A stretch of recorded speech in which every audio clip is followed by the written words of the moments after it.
ونذيرا وصلى الله عليه وعلى آله وأصحابه أجمعين وسلم تسليما كثيرا كثيرا. أما بعد فقد قال الله تبارك وتعالى في كلامه القديم: أعوذ بالله من الشيطان الرجيم. بسم الله الرحمن الرحيم. وإذا حييتم بتحية فحيوا بأحسن منها أو ردوها إن الله كان على كل شيء حسيبا. وقال عز من قائل في مقام آخر: وإن عاقبتم فعاقبوا بمثل ما عوقبتم به ولئن صبرتم لهو خير للصابرين. وقال النبي صلى الله عليه وسلم: لا تدخلوا الجنة حتى تؤمنوا ولا تؤمنوا حتى تحابوا أولا أدلكم على شيء إذا فعلتموه تحاببتم أفشوا السلام بينكم أو كما قال رسول الله صلى الله عليه وسلم. فيا أيها المسلمون نصركم الله، أطيعوا الله وأطيعوا الرسول ودوموا على أمره واجتنبوا عن نهيه فإن لكم فيه خير الدارين. حضرات کرام، خطبہ مسنونہ کے بعد قرآن عظیم کی دو مبارک آیتیں پڑھی اور ایک حدیث پاک حضور نبی اکرم صلی اللہ علیہ وسلم کی پیش کی. پہلی آیت میں اللہ تبارک و تعالی ارشاد فرما رہا ہے کہ جب کوئی بھی تمہیں سلامتی اور برکت کی دعا دے تو تم جواب میں اس سے بھی بہتر اپنے بھائی کو دعا دو، اور اگر اس سے بہتر نہ دے سکو تو اتنی ہی دعا دے دو جتنی اس نے تمہیں دعا دی. بے شک اللہ تعالیٰ اپنے پاس ہر چیز کا حساب رکھتا ہے. اور دوسری آیت میں اللہ تبارک و تعالی فرما رہا ہے کہ اگر تمہارے ساتھ کسی نے کوئی برا سلوک کر دیا ہے اور تم اس سے اس کا بدلہ لینا چاہتے ہو تو اتنا ہی بدلہ لینا جتنا اس نے تمہارے ساتھ کیا. اور اگر تم صبر کر لو، اسے معاف کر دو تو یہ اور زیادہ بہتر ہے. اللہ تعالیٰ نے صبر کرنے والوں کو بہت پسند فرمایا. اور جو حدیث پاک حضور نبی اکرم صلی اللہ علیہ وسلم کی میں نے پڑھی، اس میں آپ ارشاد فرماتے ہیں کہ تم ہرگز جنت میں داخل نہیں ہوگے جب تک تمہارا ایمان قائم نہیں رہے، اور ایمان تمہارا قائم نہیں رہ سکتا جب تک آپس میں ایک دوسرے سے محبت نہیں رکھو. فرمایا میں تمہیں ایک طریقہ بتا رہا ہوں جس سے تمہاری آپس کی محبت باقی رہے گی. فرمایا آپس میں ایک دوسرے کو سلام کرتے رہا. حضور نبی اکرم صلی اللہ علیہ وسلم اپنے ہر امتی سے محبت فرماتے اور اپنی پوری امت کی ترقی اور کامیابی آپ اس دنیا میں بھی چاہتے ہیں اور آخرت میں بھی چاہتے ہیں. اور پوری امت کی کامیابی کا دار و مدار ان کے آپس میں ایک دوسرے سے سے تعلق مضبوط ہونے پر اور ایک دوسرے کی ہمدردی رکھنے پر اور پر وقت ایک دوسرے کی مدد کے لیے تیار رہنے پر۔ یہ تو ہماری دنیا کی کامیابی کے اسباب۔ اور اسی طرح جب یہ آپس میں ایک دوسرے سے اس طرح پیش آئیں گے تو اللہ اور اس کا رسول پسند کرتا ہے، تو اللہ اور اس کا رسول اس امت سے راضی ہوگا، تو آخرت میں بھی کثرت سے حضور صلی اللہ علیہ وسلم کی یہ امت ہی جنت میں جائے گی۔ حضور نبی اکرم صلی اللہ علیہ وسلم نے اپنے امتیوں کو ایک ایک بات ایسی بتا دی کہ دیکھنے میں اور سننے میں معمولی باتیں ہیں،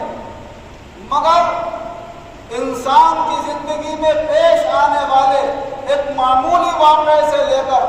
بڑے واقعے تک کوئی آپ نے بچا کر نہیں رکھا۔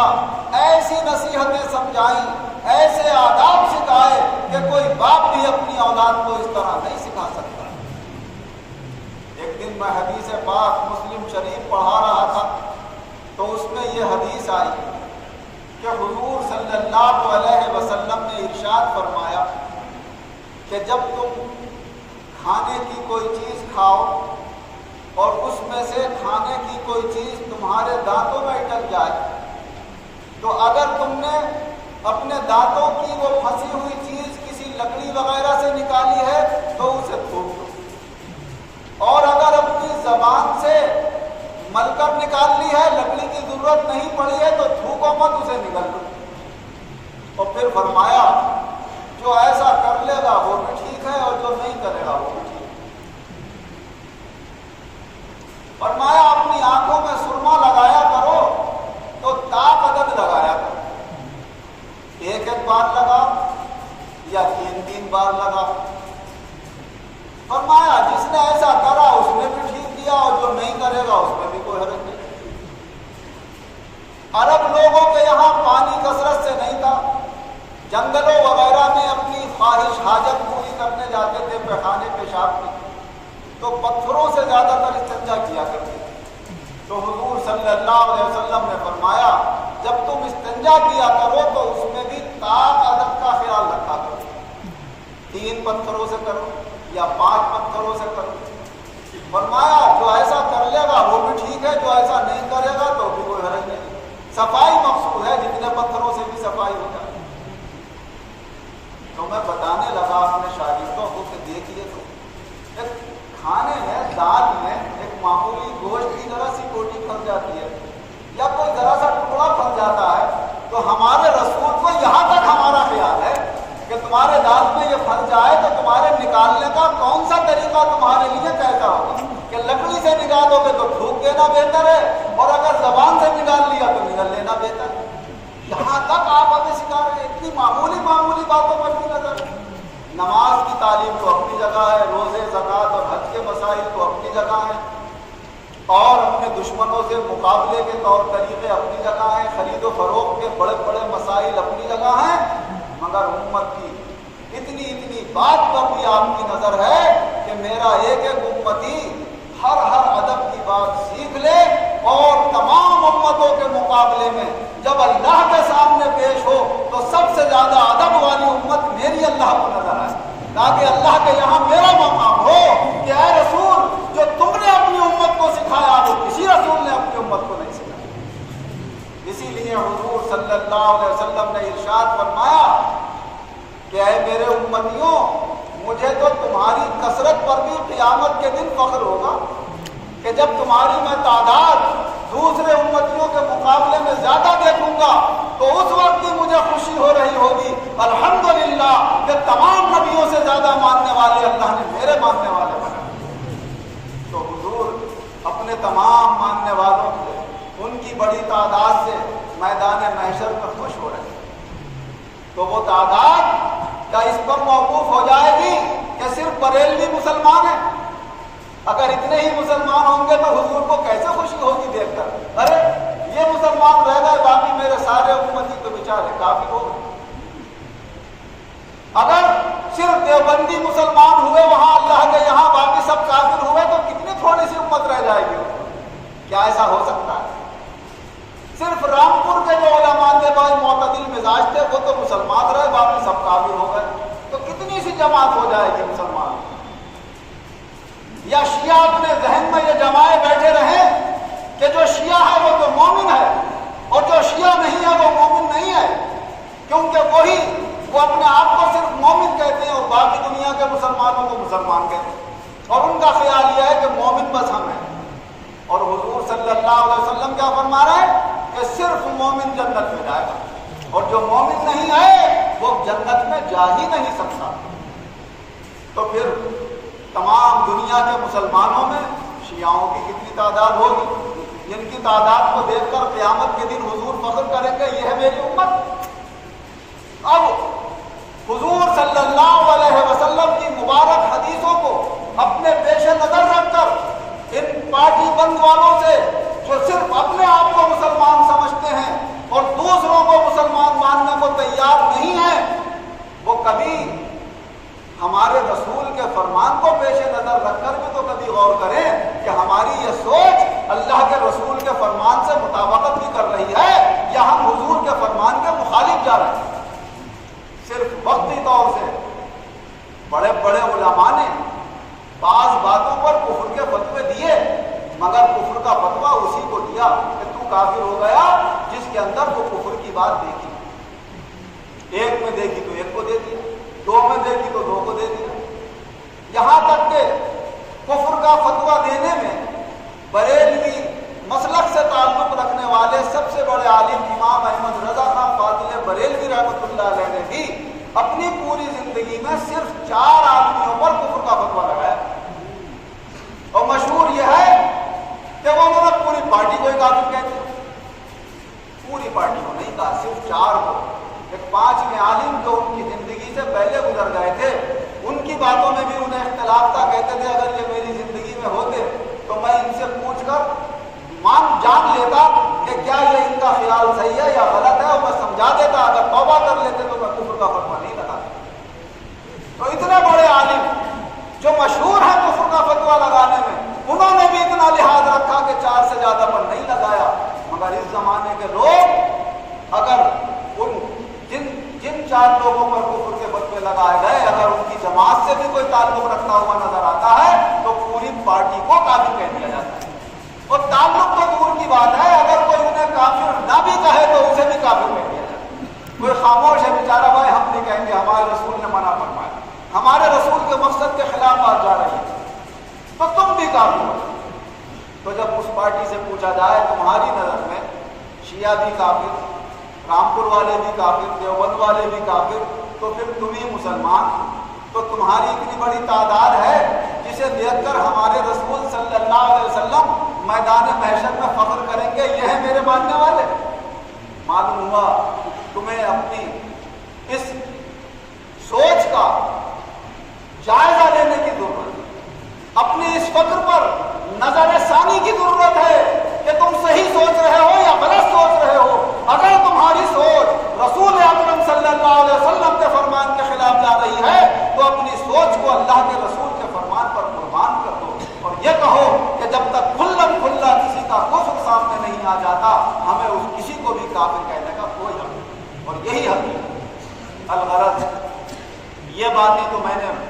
مسلک وغیرہ کے اعتبار سے سمجھانے کی کوشش کری کہ دیکھو کہاں ہمارے رسول صلی اللہ علیہ وسلم کا فرمان کہ آپ فرما رہے ہیں میری امت، آپ نے امت کہا، یہ نہیں کہا کہ میری امت کی فلاں پارٹی یا میری امت کی فلاں جماعت اس کو دیکھ کر فخر کروں گا، حضور کی تو پوری امت ہے۔ فرمایا جو بھی لا الہ الا اللہ محمد الرسول اللہ کا قائل ہے وہ میرا امتی ہے، اور جس نے لا الہ الا اللہ محمد الرسول اللہ پڑھ لیا ہے وہ سب میرے امتی ہوں گے، اور اتنی تعداد میں ہوں گے کہ ساری امتوں کے سامنے میں دکھا کر اللہ سے کہوں گا اے مولا یہ ہیں جو میرے نام کا کلمہ پڑھنے والے تھے اور میرے کہنے سے تیرے نام کا کلمہ جپنے والے تھے۔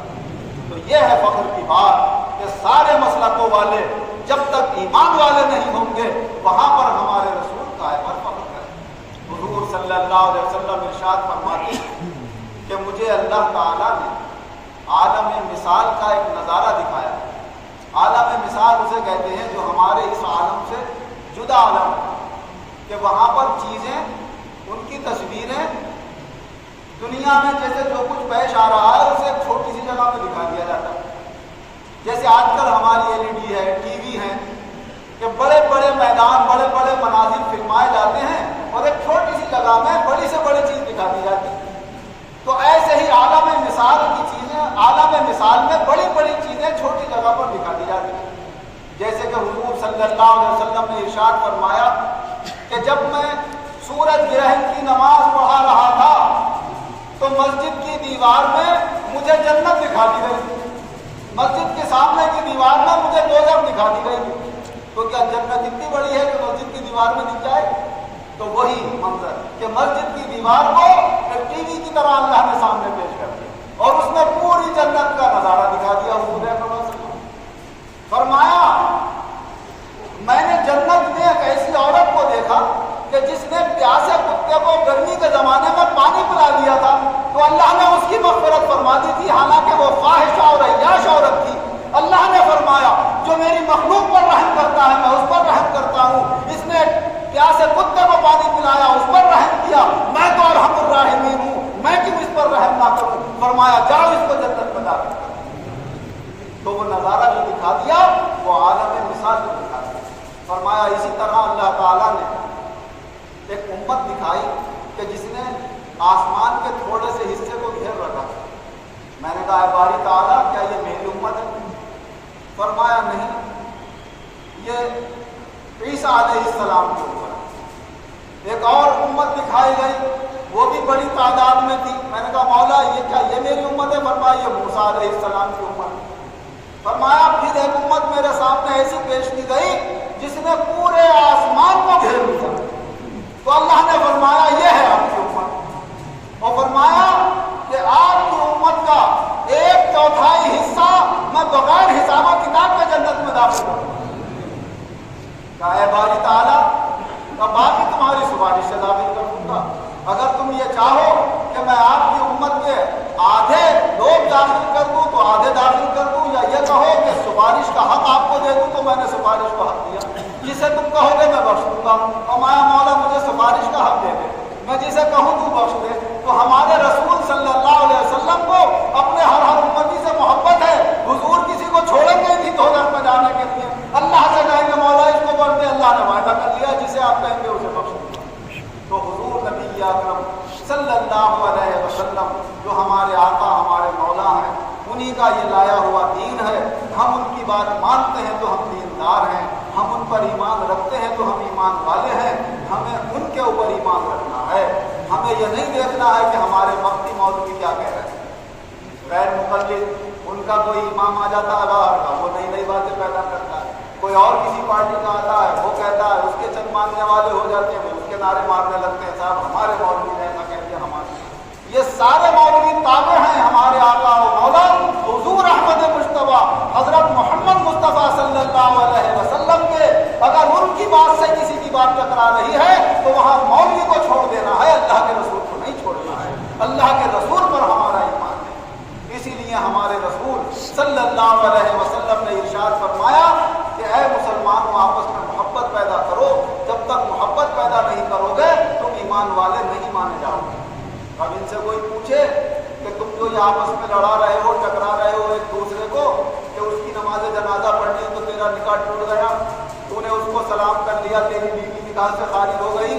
حضور کہہ رہے ہیں کہ سب کو سلام کرو، چاہے پہچانتے ہو یا نہ پہچانتے ہو، نہ ٹوپیاں دیکھو نہ کرتے، نہ پیجاموں کا اونچا اور نیچا ہونا، بس یہ دیکھو کہ یہ امتی ہے محمد صلی اللہ علیہ وسلم کا، تو اس کو سلام کر لیا کرو۔ سلموا علی من تعرفوا ومن لم تعرفوا، جسے پہچانتے ہو اسے بھی سلام کرو اور جسے نہیں پہچانتے ہو اسے بھی سلام کرو۔ میں بہت سے ایسے لوگوں کو سلام کرتا ہوا گزرتا ہوں، صرف ایک پارٹی سے تعلق نہیں، بعض تبلیغی پارٹی سے بھی تعلق رکھنے والے، بعض بریلوی پارٹی سے بھی تعلق رکھنے والے یوں سر اٹھا کے رہ جاتے ہیں، سلام کا جواب نہیں دیتے۔ تو معلوم ہوتا ہے کہ سب کے اندر یہ کمی موجود ہے کہ وہ جب تک یہ نہیں سمجھ لیتے کہ یہ سلام کرنے والا ہماری پارٹی کا ہے، اس وقت تک بہت سے لوگ سلام کا جواب نہیں دیتے۔ مگر بہت سے اللہ کے بندے ایسے بھی ہیں اپنی کسی